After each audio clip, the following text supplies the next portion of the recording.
sangre mi maldad lavó. Gracias, Cristo, fue satisfecha la ira de Dios. Gracias, Cristo, tu enemigo fui y hoy me siento a tu mesa. Gracias, Cristo.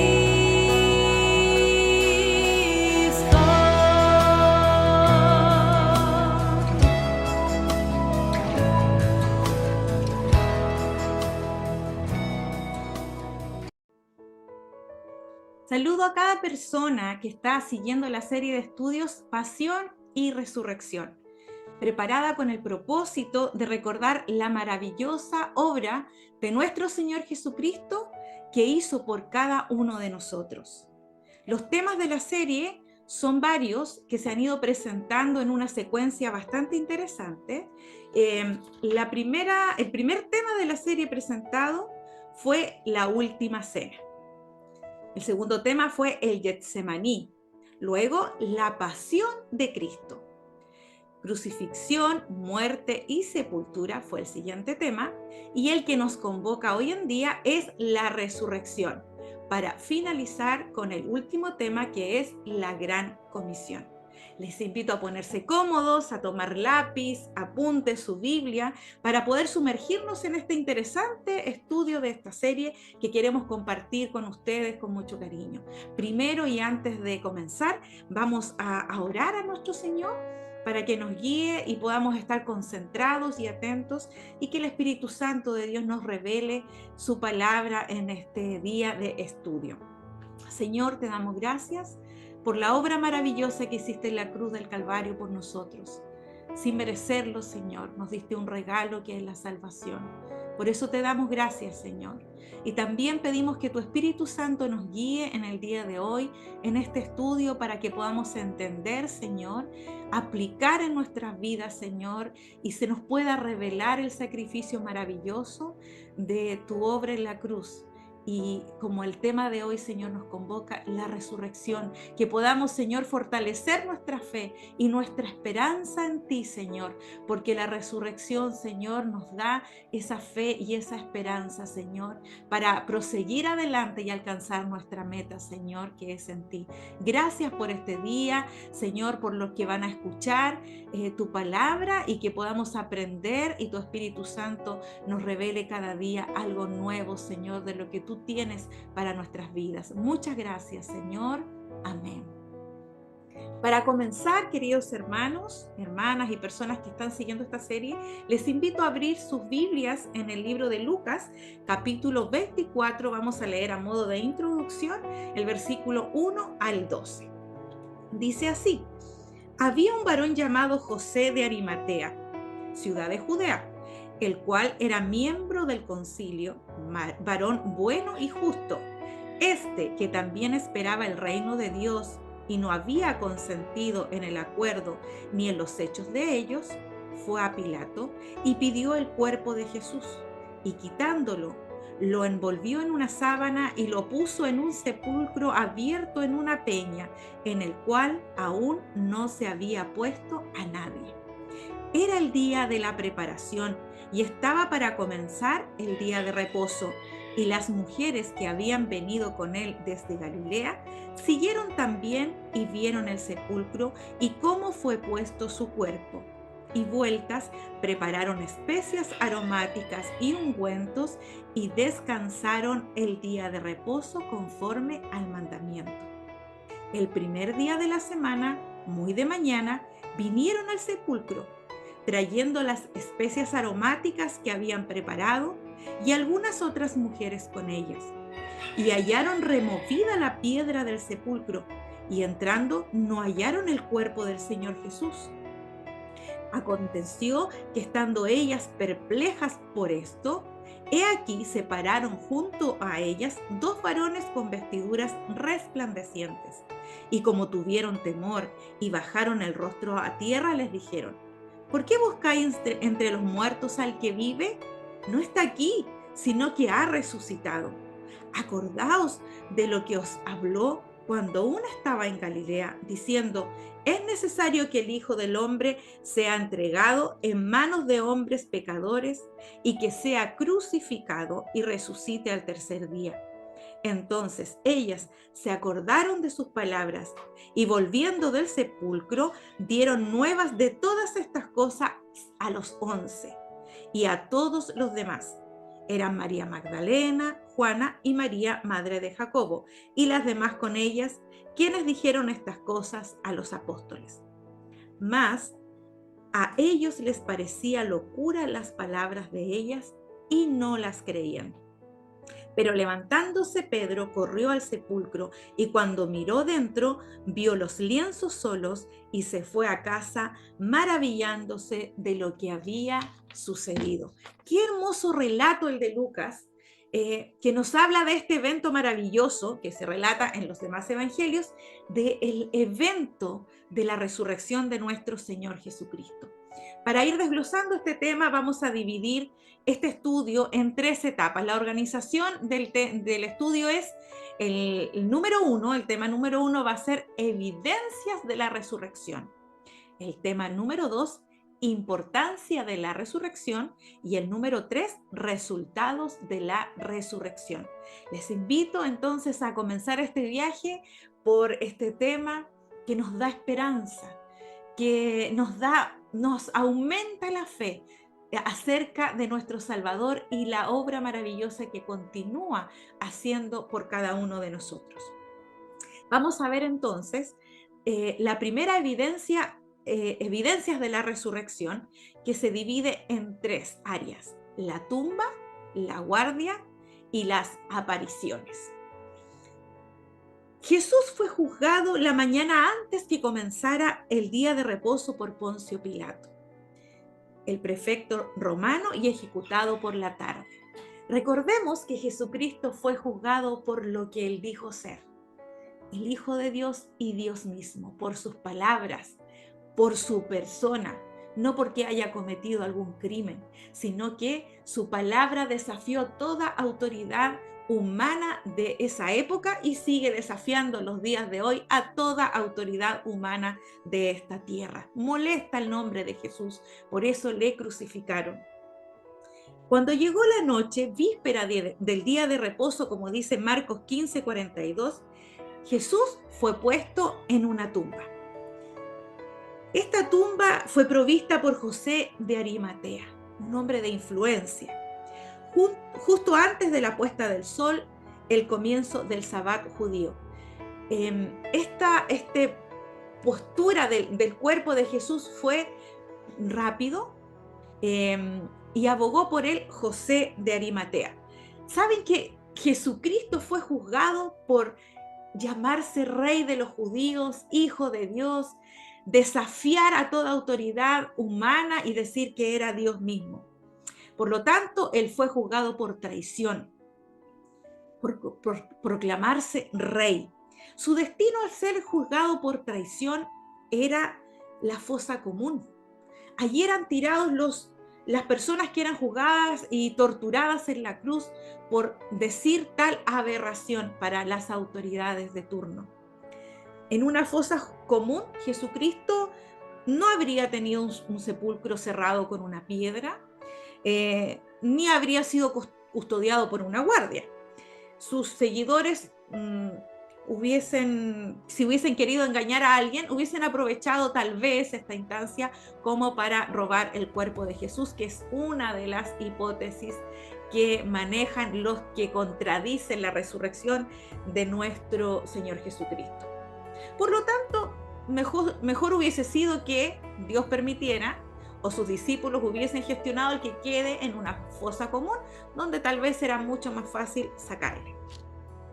Pero Jesucristo tenía a agente de influencia, porque su palabra llegó transversalmente a toda criatura, desde las personas del vulgo hasta personas de alta influencia.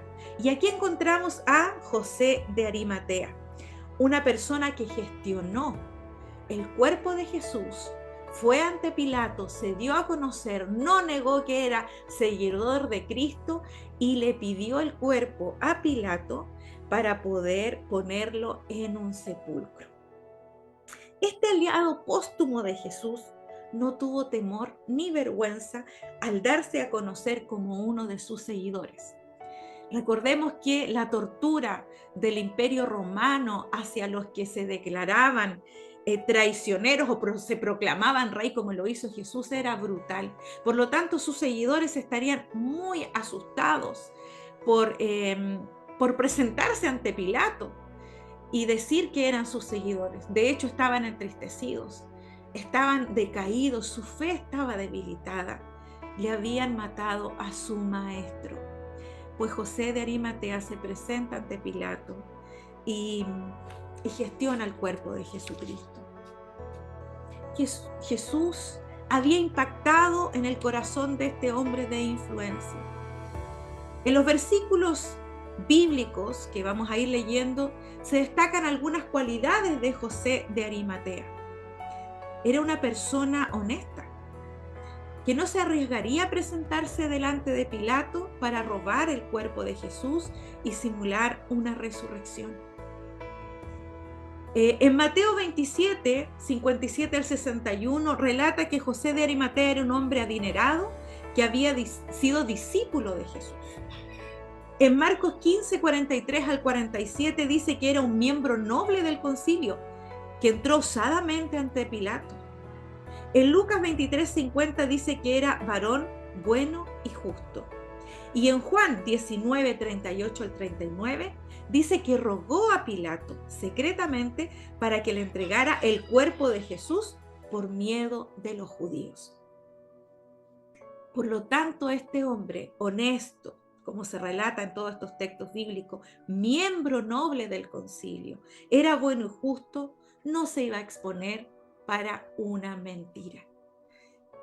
Pilato verifica que Jesús realmente haya muerto. En Marcos 17, 44 al 45 dice y se relata de que Pilato se sorprendió de que Jesús ya hubiese muerto, por lo que llamó a un centurión para asegurarse de que Jesús ya hubiese muerto. El centurión fue a la cruz y certificó, verificó que Jesús ya había muerto. La custodia de Jesús, la cadena de custodia fue tremenda, desde verificar que ya estaba muerto hasta ser entregado a José de Arimatea y aún continúa posteriormente. Notemos que la cruz estaba exhibida en público, por lo tanto la verificación de la muerte de Jesucristo era pública.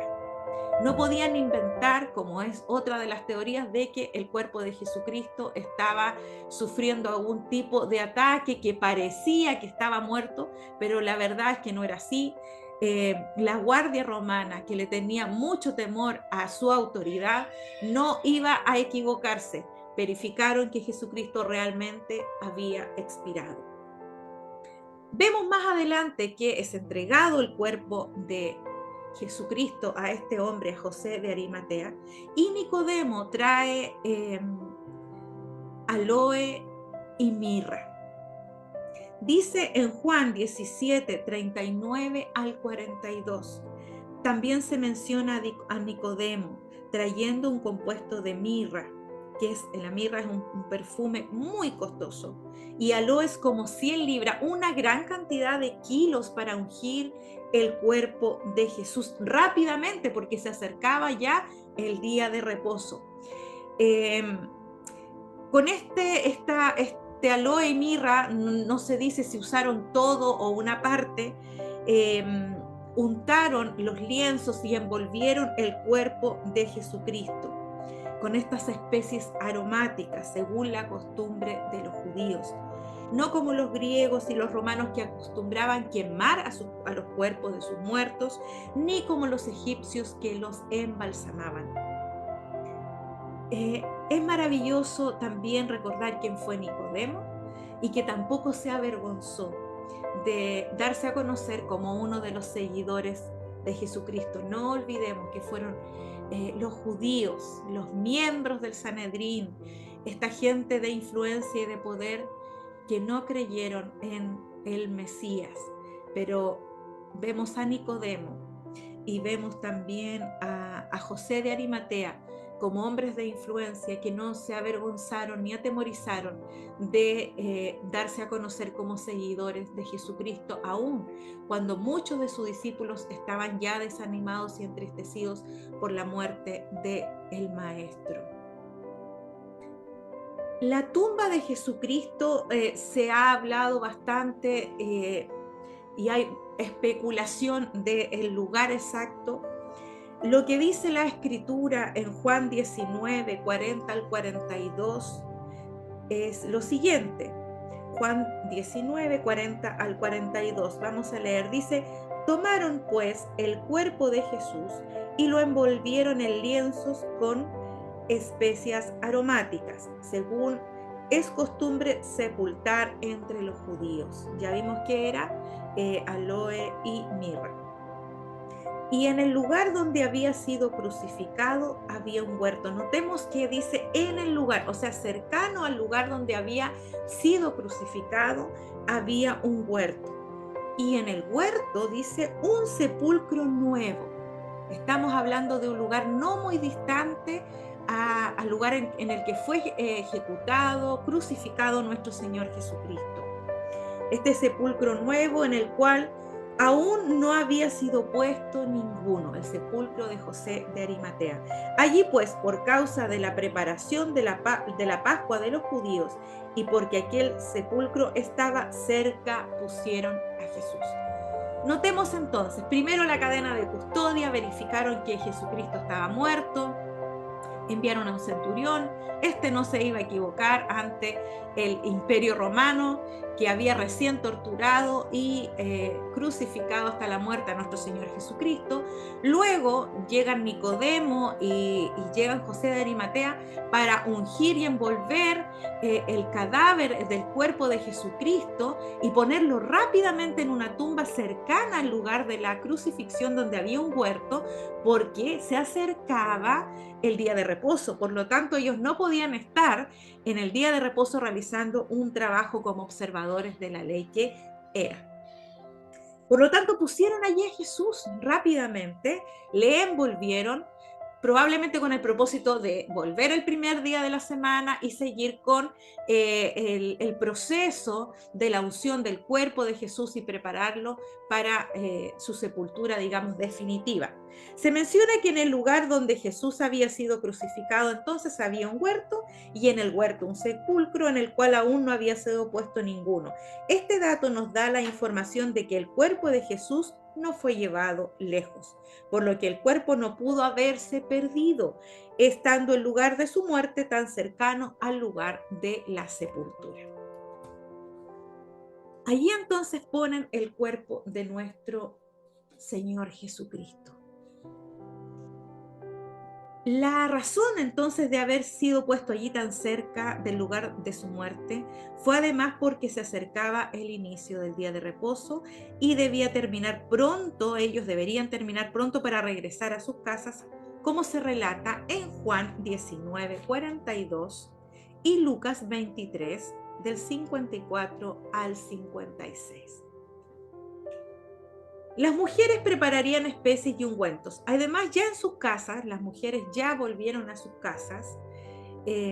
Las mujeres que estaban ahí mirando cómo ponían el cuerpo de nuestro Señor Jesucristo en el sepulcro. Vuelvo a leer los textos: Juan 19, 42 y Lucas 23, del 54 al 56. Estas mujeres en sus casas prepararon especies y ungüentos para regresar pasado el día de reposo y terminar de ungir el cuerpo de Jesús.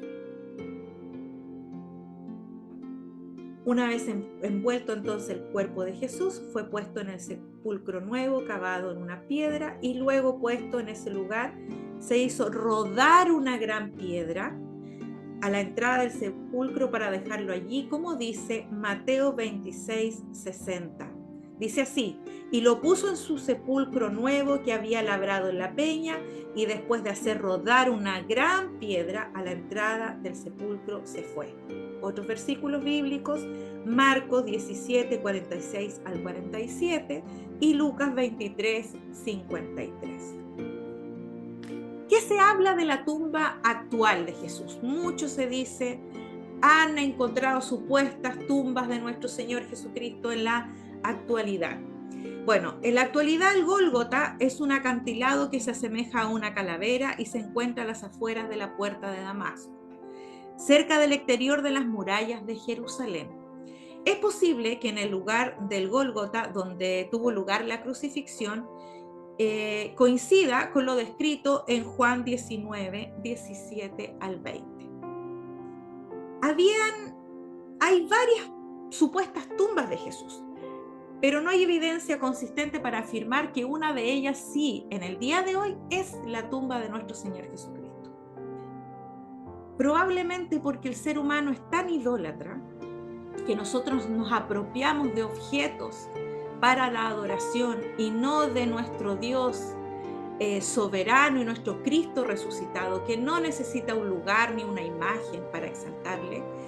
Es que Dios permitió que no se conozca en la actualidad el lugar exacto de su sepultura. Pero sí, resaltan 3 lugares en los que se discute que supuestamente puede ser el lugar donde estuvo puesto el cuerpo de nuestro Señor Jesucristo. Hay una tumba junto al huerto que se parece mucho a la descrita en la Biblia, pero sin evidencias epigráficas o arqueológicas de que haya sido la tumba de Jesús. Se parece, pero no hay ninguna evidencia consistente con la que se pueda afirmar que esta es la tumba donde fue puesto el cuerpo de nuestro Señor Jesucristo. La otra tumba que se dice es la tumba de la iglesia del Santo Sepulcro en la ciudad vieja de Jerusalén. Esta tumba había estado cubierta por un revestimiento de mármol desde al menos el año 1555 después de Cristo, probablemente incluso siglos antes de este, pero según los científicos es imposible comprobar que allí haya estado el cuerpo de nuestro Señor Jesucristo. Hoy en día 6 órdenes religiosas custodian el lugar y concuerdan estas órdenes religiosas de que allí estuvo el cuerpo de nuestro Señor, pero no hay evidencia consistente de que así sea. Y otras supuestas tumbas, bueno, hay una excavación que se realizó en el año 1980, la tumba de Talpiot. Esta afirmación se realizó en base de la coincidencia de algunos nombres de la supuesta familia de Jesús. Encontraron una tumba en una excavación con algunos nombres que coincidían con la supuesta familia de Jesús. Habían cajas o osarios que tienen nombres como el hijo de José, pero no se distingue claramente si el primer nombre es o no Jesús, por lo que no es evidencia suficiente para afirmar estos alcances de nombres. También tenemos que entender que Jesús era un nombre común, José era un nombre común. Y en la supuesta caja donde aparece María, en realidad dice Mariam y Mara, lo que sugiere que había 2 mujeres sepultadas en este osario individual. También es un problema que mientras todos los otros osarios están inscritos en arameo, este esté inscrito en griego. Por lo tanto, no hay evidencia consistente que solo por alcance de nombres, de algunos de los nombres, no de todos, esta sea o haya sido la tumba de nuestro Señor Jesucristo. Dios conoce nuestro corazón, por lo tanto, aún no ha permitido que se encuentre el lugar donde supuestamente estuvo el cuerpo de nuestro Señor Jesucristo. Vamos a la segunda evidencia de la resurrección, la guardia de la tumba. Para los que se aseguran que el cuerpo de Jesús pudo haber sido robado por sus seguidores, vimos ya al principio que la cadena de custodia, desde que fue verificada la muerte de Jesús por este centurión, fue pedido el cuerpo de Jesús por José de Arimatea y puesto muy cerca del lugar de la crucifixión, rodada una gran piedra, no se perdió de vista el cuerpo de Jesús, estuvo siempre en observación porque el lugar de la crucifixión era un lugar público. Luego, para asegurar esta tumba de Jesucristo, se puso una guardia. Es un argumento que se cae en sí mismo a asegurar que el cuerpo de Jesucristo pudo haber sido robado, porque ya estaba ese temor instalado en los detractores de Jesús. Por lo tanto, ya tenían una precaución tomada. Y estos fariseos y principales sacerdotes pidieron una guardia especial para la tumba de Jesús. Por lo tanto, el cuerpo no pudo haber sido robado. Leamos en Mateo 27, capítulo 27 del 62 al 66, dice: al día siguiente, que es el día después de la preparación, se reunieron ante Pilato los principales sacerdotes y los fariseos. Y le dijeron: Señor, nos acordamos que cuando aquel engañador aún vivía. Están afirmando de que Jesucristo estaba muerto, porque dicen que cuando el engañador aún vivía. Dijo: después de 3 días resucitaré. Ellos ya sabían lo que Jesucristo había dicho de sí mismo. Por lo tanto, iban a tomar todas las precauciones para que los seguidores de Jesucristo, tan asustados como estaban por la tortura y muerte de su maestro, ni siquiera se les ocurriera acercarse a la tumba de Jesús. ¿Qué pidieron estos hombres? Dice: por esto, dice, ordena que el sepulcro quede asegurado hasta el tercer día, no sea que vengan sus discípulos y se lo roben y digan al pueblo: ha resucitado de entre los muertos, y el último engaño será peor que el primero. Pilato les dijo: una guardia tenéis, id, aseguradla vosotros, como vosotros sabéis. Y fueron y aseguraron el sepulcro, y además pusieron un sello en ese lugar. Aparte de poner una guardia, sellaron la piedra. Eso dice Mateo 27, 62 al 66. O sea, una doble seguridad. Una guardia y un sello. El sello era una cuerda que se extendía por sobre la piedra, con un sello de arcilla por ambos extremos, un sello romano, más la guardia, porque ya los detractores de Jesús sabían que Jesucristo había dicho que iba a resucitar al tercer día. Por lo tanto, ya tenían previsto una custodia muy especial. Era una guardia entrenada, no era cualquier guardia. La guardia romana era entrenada. Recordemos que el Imperio Romano era el imperio por grandeza que gobernaba toda la región de ese lugar. Era un imperio temido, su guardia era entrenada, eran hombres despiadados. Recordemos que cuando Jesucristo nació, fue ordenado que se matasen niños. Por lo tanto, no estamos hablando de cualquier guardia, era gente entrenada para torturar, para matar a cualquiera que se acercare, siquiera a intentar sacar el cuerpo de Jesucristo. Además, sus discípulos estaban tristes, acababan de torturar y matar a su maestro. No tendrían la fuerza para acercarse a siquiera pensar sacar el cuerpo de nuestro Señor. Ya tuvo gran valentía Nicodemo y José de Arimatea al solicitar el cuerpo y envolverlo rápidamente antes de que venga el día de reposo y poder ponerlo en la tumba y rodar la piedra. Después de eso fue puesta esta guardia. Por lo tanto, esta afirmación de que el cuerpo de nuestro Señor fue robado se cae en sí misma, porque ya había sido prevista esta situación y solucionada por estos miembros de estos fariseos y sacerdotes, y además apoyados por el Imperio Romano. La gran mayoría de los historiadores concuerdan es que la guardia eran 4 soldados romanos autorizada y responsabilizada por Poncio Pilato.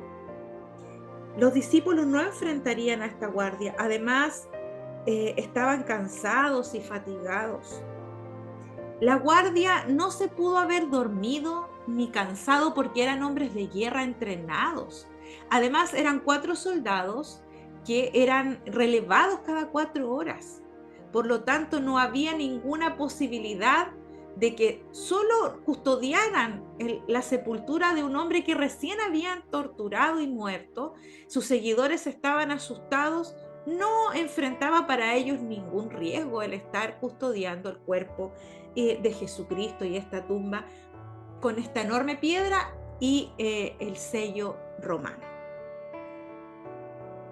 El castigo para un guardia que se hubiese quedado dormido era la muerte, y la muerte quemado. Por lo tanto, tampoco podían haberse quedado dormidos. Por lo tanto, esta especulación de que fue robado el cuerpo de Jesús por sus seguidores no tiene una evidencia concreta, puesto que estaban enfrentados a un imperio romano y a una guardia que tenía la costumbre de haber conquistado todo ese lugar. Era el imperio romano, por lo tanto, no iban a decaer frente a discípulos atemorizados. ¿Qué sucedió entonces? ¿Qué pasó? La resurrección se relata con diferentes versiones de los hechos en los 4 evangelios. En Mateo 28 del 1 al 3, Marcos 16 del 1 al 8, Juan 20 del 1 al 10. Pero hoy día vamos a leer Mateo 28 del 1 al 3. ¿Qué sucedió? ¿Qué pasó realmente? Frente a esta guardia, estos soldados tan capacitados, ¿qué fue lo que sucedió? Dice, pasado el día de reposo, al amanecer del primer día de la semana, vinieron María Magdalena y la otra María a ver el sepulcro. Y hubo un gran terremoto porque un ángel del Señor, descendiendo del cielo y llegando, removió la piedra y se sentó sobre ella. Su aspecto era como un relámpago y su vestido blanco como la nieve. Y de miedo de él los guardas temblaron y se quedaron como muertos. Mas el ángel respondiendo dijo a las mujeres: no temáis vosotras, porque yo sé que buscáis a Jesús, el que fue crucificado. No está aquí, pues ha resucitado como dijo. Venid, ved el lugar donde fue puesto el Señor, e id pronto a decir a sus discípulos que ha resucitado de los muertos, y aquí va delante de vosotros a Galilea. Allí le veréis. He aquí, os lo he dicho. Entonces ellas, saliendo del sepulcro, aún con temor pero con gozo, fueron corriendo a dar las nuevas a sus discípulos. Y mientras iban a dar las nuevas a los discípulos, he aquí Jesús les salió al encuentro diciendo: salve. Y ellas, acercándose, abrazaron sus pies y le adoraron. Entonces Jesús les dijo: no temáis, id, dad las nuevas a mis hermanos para que vayan a Galilea y allí me verán. ¿Qué fue lo que sucedió? No iba a caer esa guardia delante de los discípulos, asustados, amedrentados, sino delante del poder de Dios. Eso fue lo que sucedió. Se asustaron tanto del ángel del Señor que apareció delante de ellos y descendió y removió la piedra, que se quedaron como muertos de susto. La guardia romana no iba a temblar frente a un ser humano inferior a ellos, como ellos sentían que eran los discípulos, pero frente a nuestro Dios todopoderoso, toda rodilla se doblará. Por lo tanto, la guardia del gran imperio romano tuvo que doblegarse frente al gran poder de nuestro eterno Dios. En Efesios 1, 15 al 20 dice: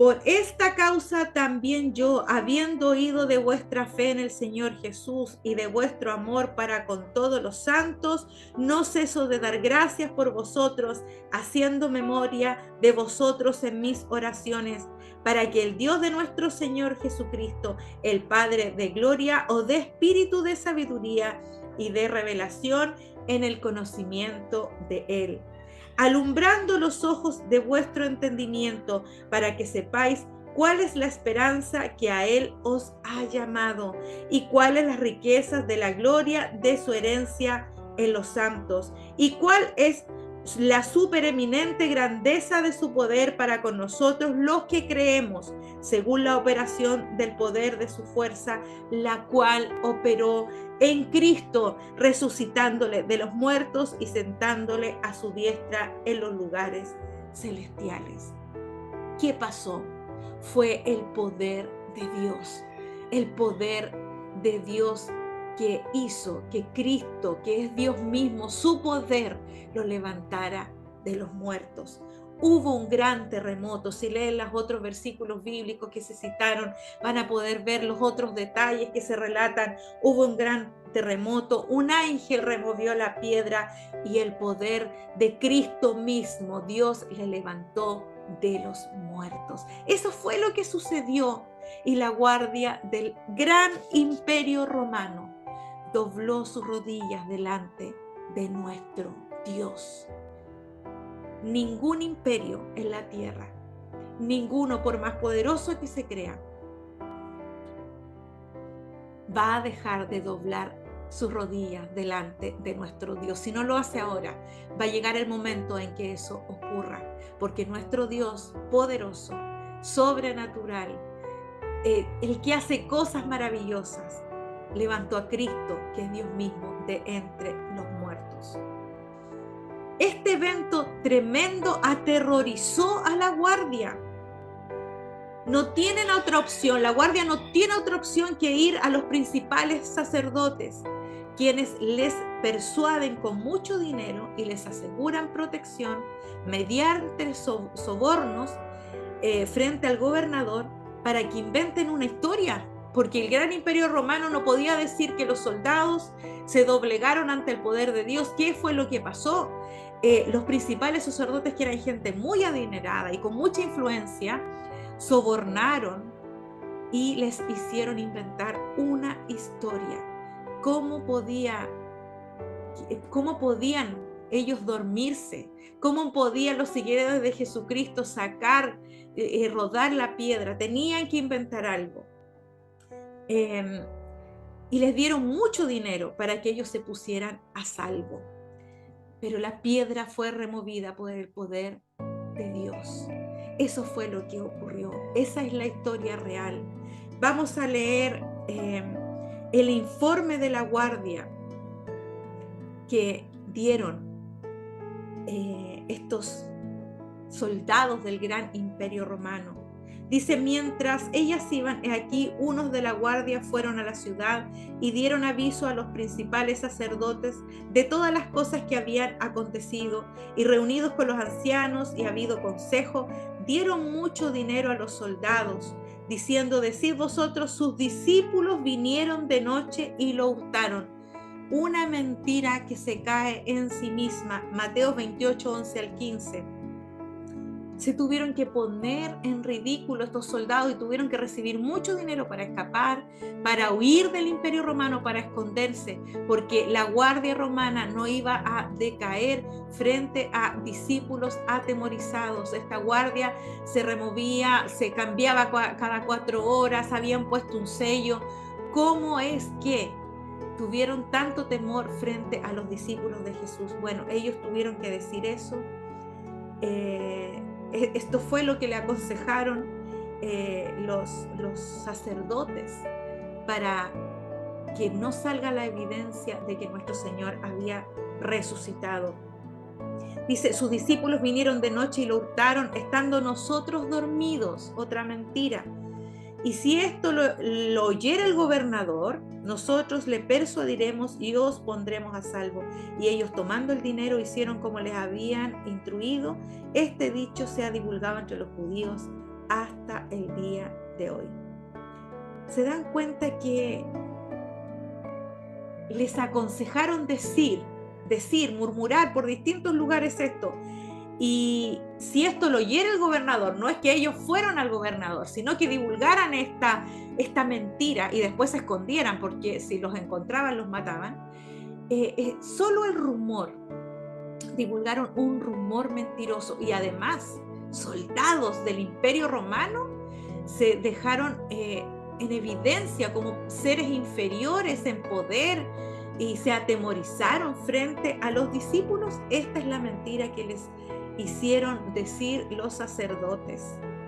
Les dieron mucho dinero y les hicieron divulgar esta mentira, que si llegara al gobernador les iban a persuadir también con mucho dinero para que esto fuera finalmente la noticia que se dijera sobre la resurrección de Jesucristo.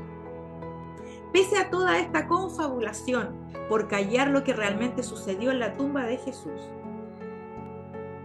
3 hechos no pudieron ser cubiertos de ninguna manera.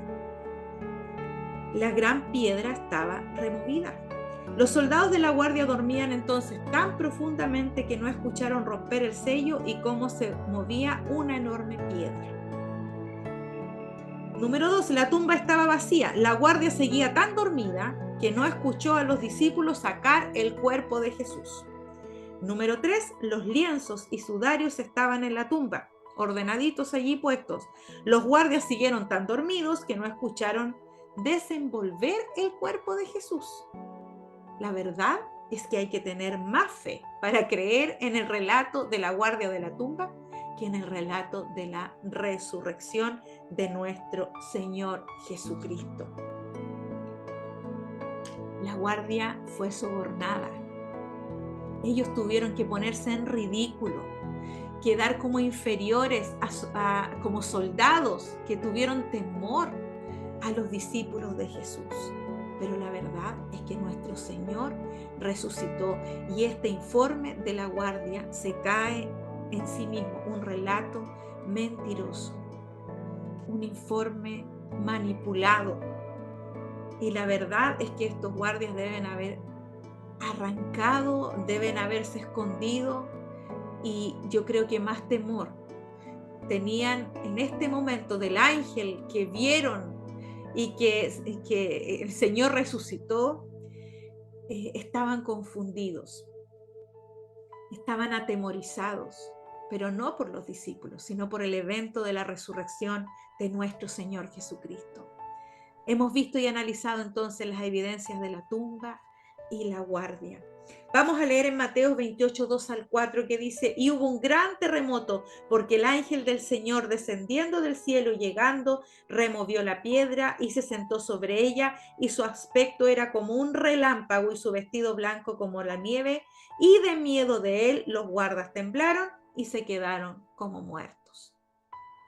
Ellos prefirieron decir que los discípulos vinieron de noche y lo hurtaron, y ellos estaban dormidos y no escucharon absolutamente nada, que la piedra fue removida, que los sellos fueron cortados, que fueron desenvuelto el cuerpo de Jesús y que sacaron su cuerpo. La verdad es que no tiene lógica el relato de la guardia de la tumba. Se cae en sí mismo este relato, y la verdad es que el poder de nuestro Dios levantó a Jesucristo de entre los muertos, como él había predicho. Las apariciones es la tercera de las evidencias de la resurrección de nuestro Señor Jesucristo.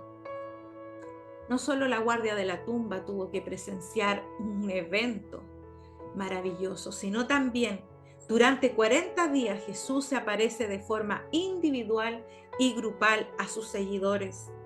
A María Magdalena, como dice en Mateo 28, del 8 al 10, a otras mujeres, como relata Marcos 16, 9 al 10 y Juan 20, del 11 al 18, a Pedro, como dice Lucas 24, 34 y Primera de Corintios 15, 5, camino a Emaús, como dice Marcos 16, 12.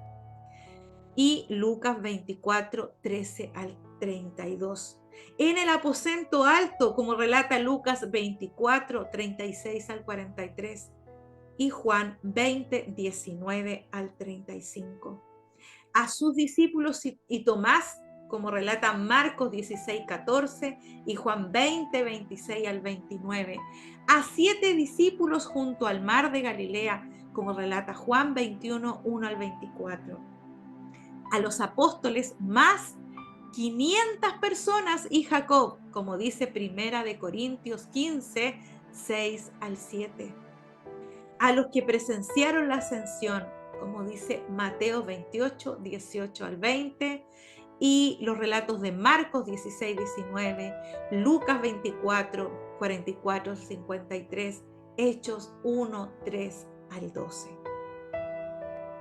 Voy a leer una de las apariciones, una de las que me pareció, bueno, todas fueron maravillosas, pero me pareció muy significativa este acercamiento tan humano que tuvo nuestro Señor Jesucristo con su cuerpo resucitado, pero aún no dejando de ser ese amigo, ese Mesías, ese cercano a sus discípulos, que lo hizo en el mar de Tiberias o mar de Galilea, que en realidad es parte del ensanchamiento del río Jordán. El relato aparece en Juan 21, 1 al 24, y lo voy a leer. Dice: después de esto Jesús se manifestó otra vez a sus discípulos junto al mar de Tiberias y se manifestó de esta manera. Estaban juntos Simón Pedro, Tomás llamado el Dídimo, Natanael, el de Caná de Galilea, los hijos de Zebedeo y otros 2 de sus discípulos. Simón Pedro les dijo: voy a pescar. Ellos le dijeron: vamos nosotros también contigo. Fueron y entraron en una barca y aquella noche no pescaron nada. Eso pasó también cuando Jesús estaba con ellos y vuelve a repetirse esta escena. Allí los discípulos volviendo a sus actividades habituales, desanimados. Pero allí, ¿qué pasa? Allí se revela el Cristo resucitado, pero cercano y amoroso a sus discípulos. Cuando iba amaneciendo se presentó Jesús en la playa, mas los discípulos no sabían que era Jesús y les dijo: hijitos, ¿tenéis algo de comer? Le respondieron: no. Él les dijo: echad la red a la derecha de la barca y hallaréis. Entonces la echaron y ya no la podían sacar por la gran cantidad de peces. Entonces aquel discípulo a quien Jesús amaba dijo a Pedro: es el Señor, Simón. Simón Pedro, cuando oyó que era el Señor, se ciñó la ropa porque se había despojado de ella y se echó al mar. Y los otros discípulos vinieron con la barca, arrastrando la red de peces, pues no distaban de tierra sino como 200 codos. Al descender a tierra vieron brasas puestas y un pez encima de ellas. Encuentro muy hermosa esta lectura, un Jesús cercano que les muestra que aún estaba con ellos satisfaciendo sus necesidades más básicas. Allí tenía un pan y pez, un pececito y pan. Y Jesús les dijo: traed los peces que acabáis de pescar. Subió Simón Pedro y sacó la red a tierra llena de grandes peces, 153, y aún siendo tantos la red no se rompió. Les dijo Jesús: venid, comed, y ninguno de los discípulos se atrevía a preguntarle: ¿tú quién eres?, sabiendo que era el Señor. Vino pues Jesús y tomó el pan y les dio, y asimismo del pescado. Esta era ya la tercera vez que Jesús se manifestaba a sus discípulos después de haber resucitado de los muertos. Ya era una noticia conocida, pero aún el acercamiento de los discípulos era no con tanta confianza, excepto Simón Pedro, que dijo que se tiró al agua y fue al encuentro de Jesús, o Juan, que era el discípulo que Jesús amaba, y dijo: es el Señor. Pero todavía algunos que estaban atemorizados de preguntar: ¿tú quién eres? El Señor que está resucitado en nuestras vidas, está cercano cada día, y a veces dudamos de preguntar si es Él el que está a nuestro lado. Por supuesto que Él está preocupado de suplir nuestras necesidades grandes y también nuestras pequeñas, porque nuestro Señor es un Señor cercano, amoroso, que no solo muestra su gran magnificencia en la resurrección, sino también su cercanía y su amor para con nosotros. Jesús está a nuestro lado. Una de las evidencias de la resurrección, que aún Él responde nuestras oraciones, aún nos consuela, aún está a nuestro lado, su Espíritu Santo está con nosotros. Jesús es nuestro Dios. Jesucristo se apareció también después a los 11 y después de su ascensión a Esteban, a Pablo y a Juan en Patmos. También se les apareció a ellos después de su ascensión. Pero a nosotros, cada día, a través de su Espíritu Santo y de su palabra, Jesucristo es revelado a nuestras vidas, supliendo lo que necesitamos en todas las áreas, en nuestra salud mental, en la salud emocional, en nuestro espíritu, porque su Espíritu Santo llena nuestro corazón, en todos nuestros temores y debilidades, en nuestras tristezas y en nuestros aciertos. Él está ahí a nuestro lado, como se acercó a estos discípulos allí junto al mar de Tiberias. Es un Jesús cercano que quiere estar allí y solo quiere acercarse con amor a nosotros y también para darnos instrucciones a través de su palabra. Vamos a ver ahora la importancia de la resurrección. Vimos la evidencia de la resurrección, entonces estas etapas que transcurrieron, como fue la tumba de nuestro Señor Jesucristo, como fue la guardia, como fue el informe de la guardia también que fue entregado, y sus apariciones como evidencias de la resurrección de nuestro Señor. Pero aún hay más, y hay una importancia de la resurrección de nuestro Señor para nuestras vidas. Para la persona de Jesucristo, Cristo dijo que Él iba a resucitar y Él cumplió lo que dijo. Si Cristo no resucitó de los muertos, entonces fue un mentiroso, ya que Él predijo que lo haría. Mateo 20, 17 al 19 dice: subiendo Jesús a Jerusalén, tomó a sus 12 discípulos aparte en el camino y les dijo: he aquí, subimos a Jerusalén, y el Hijo del Hombre será entregado a los principales sacerdotes y a los escribas, y les condenarán a muerte, y le entregarán a los gentiles para que le escarnezcan, le azoten, le crucifiquen. Mas al tercer día resucitará. El Señor lo dijo, por lo tanto lo cumplió. La segunda importancia es para la obra de Jesucristo, su obra en nuestras vidas. Si Cristo no resucitó, no podría ser nuestro sumo sacerdote, no podría ser nuestro intercesor, nuestro abogado y la cabeza de la iglesia. En Romanos 6, 1 al 4 dice: ¿qué pues diremos? ¿Perseveraremos en el pecado para que la gracia abunde? En ninguna manera, porque los que hemos muerto al pecado, ¿cómo viviremos aún en él? ¿O no sabéis que todos los que hemos sido bautizados en Cristo Jesús, hemos sido bautizados en su muerte? Porque somos sepultados juntamente con él para muerte por el bautismo, a fin de que como Cristo resucitó de los muertos para la gloria del Padre, así también nosotros andemos en vida nueva. Jesucristo resucitó de los muertos y es su obra maravillosa para nuestras vidas.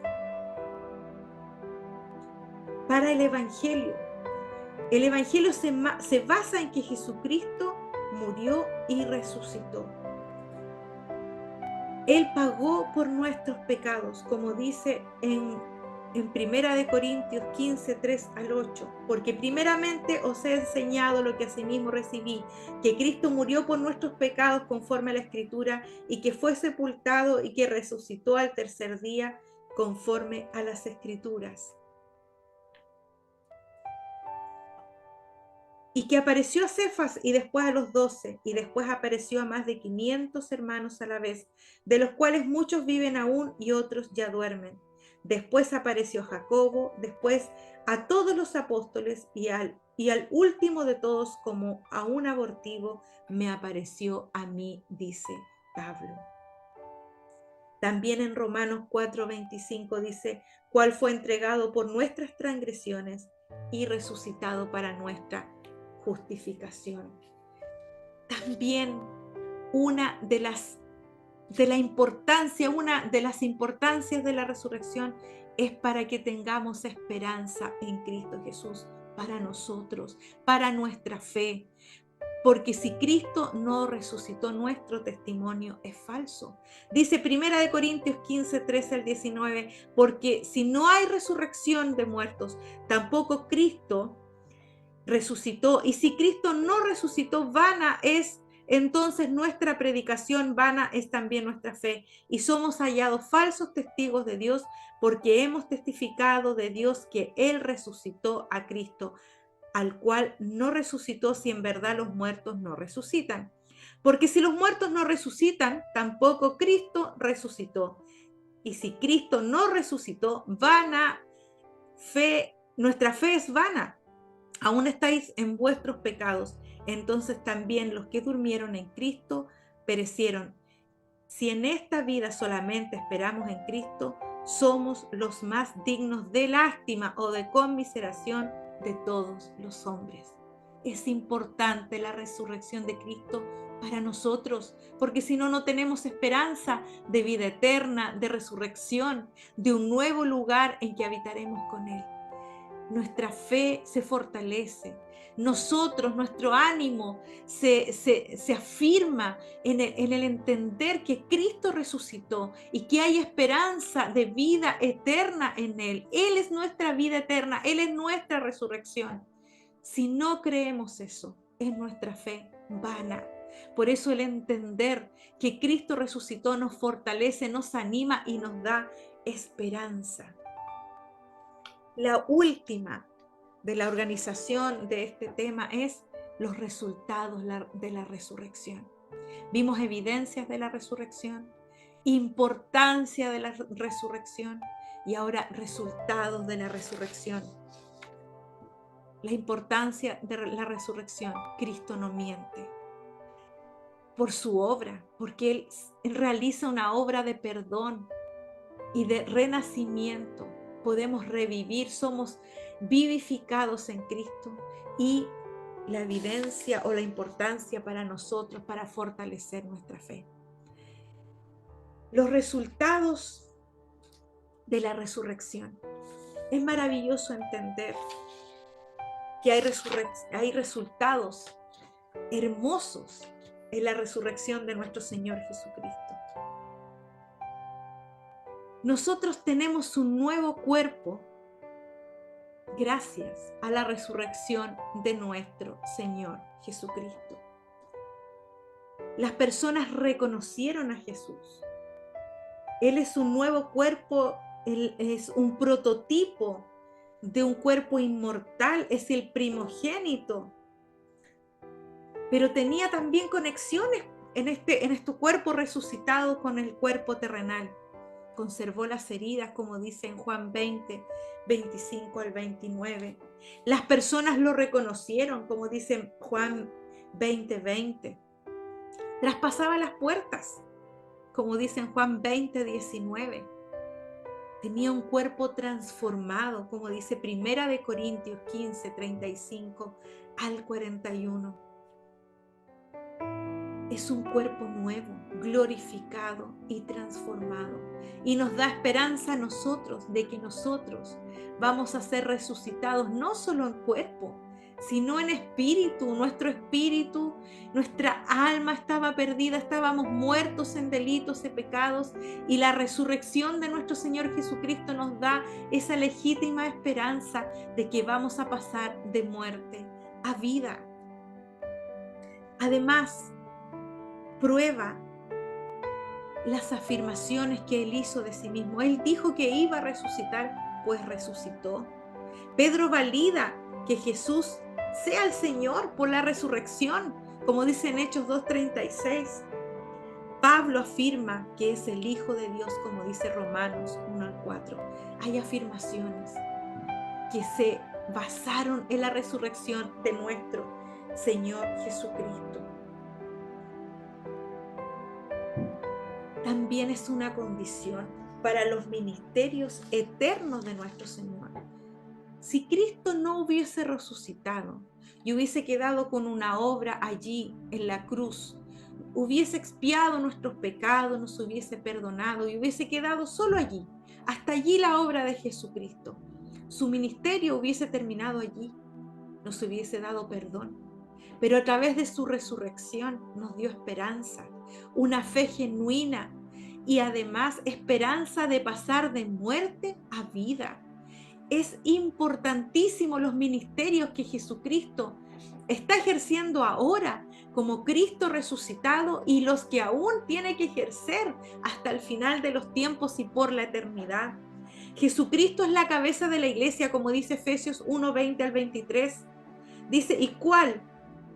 La supereminente grandeza de su poder para con nosotros los que creemos. Yo creo, espero que usted también, según la operación del poder de su fuerza, la cual operó en Cristo, resucitándole de los muertos y sentándole a la diestra en los lugares celestiales.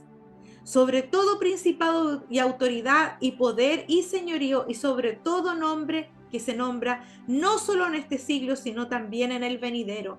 Y sometió todas las cosas bajo sus pies y lo dio por cabeza sobre todas las cosas a la iglesia, la cual es su cuerpo, la plenitud de aquel que todo lo llena en todo. Cristo es la cabeza de la iglesia. Además es nuestro sacerdote y abogado. Como dice en Hebreos 4:14 al 16, por tanto, teniendo un gran sumo sacerdote que traspasó los cielos, Jesús el Hijo de Dios, retengamos nuestra profesión, porque no tenemos un sumo sacerdote que no pueda compadecerse de nuestras debilidades, sino uno que fue tentado en todo según nuestra semejanza, pero sin pecado. Acerquémonos pues confiadamente al trono de la gracia para alcanzar misericordia y hallar gracia para oportuno socorro. Además, nuestro Jesucristo fue a preparar morada, un lugar para nosotros. Y este es un ministerio que se está desarrollando después de su resurrección. Él fue a preparar lugar, como dice Juan 14:1 al 3. No se turbe vuestro corazón. Creéis en Dios, creed también en mí. En la casa de mi Padre muchas moradas hay. Si así no fuera, yo os lo hubiera dicho. Voy pues a preparar lugar para vosotros. Y si me fuere y os prepararé lugar, vendré otra vez y os tomaré a mí mismo para que donde yo estoy, vosotros también estéis. Este versículo bíblico me consoló en un momento de duelo donde mi hermano, un ser querido, partió y donde a lo mejor ustedes tienen a seres queridos que han partido, pero tenemos una esperanza. Mis abuelos partieron a la presencia del Señor. Ellos compartieron conmigo la herencia del Evangelio de Jesucristo. ¿Y saben por qué nosotros no nos entristecemos? Si bien pasamos un duelo temporal que es humano. Hace poco falleció mi suegro y es un duelo temporal, humano. Tenemos la esperanza de resurrección y de que el Señor no nos miente. Este texto me ha consolado muchas veces en periodos de duelo, porque nos dice: no se turbe vuestro corazón. Si estamos pasando un duelo, una situación difícil, dice: creed en Dios, creed también en mí. Si ese ser querido murió en comunión con Cristo, hay una esperanza. Dice: en la casa de mi Padre muchas moradas hay. Si así no fuera, Él no tiene para qué mentirnos. No lo hubiera dicho. Él nos promete que fue a preparar un lugar para nosotros. Y este es uno de los ministerios que el Señor realizó después de su resurrección. Fue a preparar un lugar para nosotros. En Hechos 1:11 dice que regresará aún mayor consolación y fe en nuestro corazón. Dice Hechos 1:11, los cuales también le dijeron: varones galileos, ¿por qué estáis mirando al cielo? Este mismo Jesús, que ha sido tomado de vosotros al cielo, así vendrá como le habéis visto ir al cielo. Él regresará. Además, Él juzgará a los creyentes en el tribunal de Cristo y a los no creyentes en el gran trono blanco, como dice 1 Corintios 3:11 al 15, 2 Corintios 5 al 10, Apocalipsis 20:11 al 15. Él tiene ministerios eternos, aún propósitos eternos por cumplir. Estamos esperando ese rapto y además la resurrección de los que murieron en Cristo y además su retorno con poder y gran gloria. Muchas cosas todavía quedan por suceder, por lo tanto debemos tener esperanza. Nuestra fe debe avivarse porque nuestro Cristo resucitó y aún está cumpliendo ministerios eternos y poderosos. Resucitará a los muertos en Cristo, a nuestros muertos, a nuestros hermanos, a nuestros queridos, a los que partieron primero. Ellos resucitarán con un cuerpo transformado, porque la evidencia la tenemos con la resurrección de nuestro Señor Jesucristo. Y además demostrará que Él es Rey de reyes y Señor de señores. Queridos hermanos y hermanas, nuestro evangelio se basa en la muerte y resurrección de nuestro Señor Jesucristo. Nuestra fe y esperanza están allí. Aún el ministerio de Cristo está actuando en la iglesia hoy y seguirá actuando por la eternidad. Pongamos atención a las últimas instrucciones de nuestro Señor. Les animo a seguir confiando en nuestro Señor, porque Él aún opera, Él aún actúa, sus ministerios son eternos, Él está vivo, Él ha resucitado y tenemos esperanza en Cristo Jesús. Él regresará por su pueblo. Él viene por nosotros y esa es una esperanza que nos anima. El concepto de eternidad a nosotros nos anima a una vida eterna.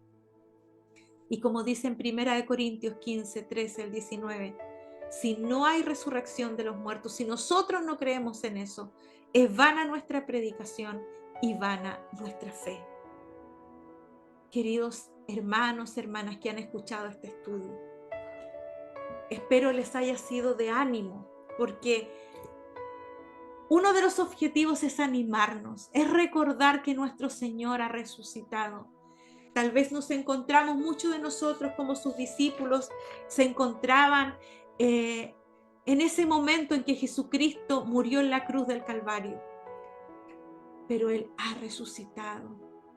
Él ha resucitado y sus ministerios eternos aún continúan. Les animo a creer, les animo a seguir adelante y a que nuestra fe pueda aumentar cada día al escudriñar las Escrituras. Oramos, Señor, te damos gracias por tu resurrección, porque venciste la muerte y porque con esa resurrección y ese perdón nos has hecho pasar de muerte a vida. Pero no solo eso, Señor, no nos quedamos ahí. No somos dignos de lástima, Señor, porque nuestro Mesías ha resucitado y eso lo creemos. Señor, estamos aquí, te esperamos. Estamos con la esperanza viva de que los muertos en Cristo resucitarán, de que en algún momento, en un abrir y cerrar de ojos, seremos tomados de esta tierra. Y Señor, creemos que volverás con poder y gran gloria y que tus ministerios son eternos, que no se acabó allí en la cruz, allí comenzó. Gracias, Señor. Gracias por venir, por vivir como nosotros, por entendernos en nuestra humanidad, en nuestra debilidad y por entregar tu vida, Señor, por nosotros que no lo merecemos, pero por resucitar y por darnos esperanza eterna. Gracias, Señor. Muchas gracias. Amén. Espero les haya sido de bendición este estudio que pertenece a una serie. El próximo estudio, la Gran Comisión. no se lo pierdan, compártanlo, vuelvan a estudiarlo, escudriñemos las escrituras. Aún hay mucho que agregar, tal vez mucho más datos o información, pero espero y el equipo misionero Sempra de acá de Chiloé, esperamos que esta serie de estudios sea de bendición para sus vidas, de edificación, y podemos bendecirnos mutuamente en el estudio de la palabra. El Señor les bendiga y les esperamos en el próximo estudio.